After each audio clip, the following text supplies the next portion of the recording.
Hi விவோஸ், இன்னைக்கு நம்ம லண்டன்ல பிரியாணி டேஸ்ட் பண்ண போறோம். நம்ம ஃப்ளையிங் பரத் சேனலை சப்ஸ்கிரைப் பண்ணிட்டு தொடர்ந்து பாருங்க. நான் உங்கள் பரத்.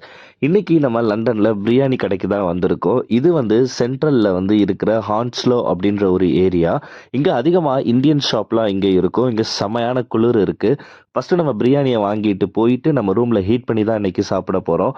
எல்லாமே இங்க பவுண்ட்ஸ்ல தான் இருக்கும் பாருங்க. ஒரு பவுண்டோட விலை இந்திய மதிப்புக்கு இன்னைக்கு 120 ரூபா. பிரியாணி கடைக்கு வந்தாச்சு. இங்க எவ்வளோ வெரைட்டிஸ் இருக்கு பாருங்க. பிரியாணி விலை 250 ரூபாயிலிருந்து 300 கிட்ட வரும். எல்லாமே சிக்கன், மட்டன், இறால் அந்த மாதிரி டைப் தான். நம்ம இன்னைக்கு பிரியாணியும் சிக்கனும் வாங்கியிருக்கோம். பிரியாணி ஒரு கண்டெய்னர்ல வாங்கிட்டேன். செம குளிர், அதனால எல்லாமே நல்லா ஃப்ரோஸா இருக்கும். மைக்ரோவேவ்ல ஹீட் பண்ணி தான் சாப்பிட போறோம். ஹீட் பண்ணியாச்சு. பீஸ் எல்லாம் பார்த்தீங்க அப்படின்னா எவ்வளோ பெருசா இருக்கு பாருங்க. தொடர்ந்து நம்மளோட வீடியோவை பாருங்க, சப்போர்ட் பண்ணுங்க, கீழே கமெண்ட் பண்ணுங்க.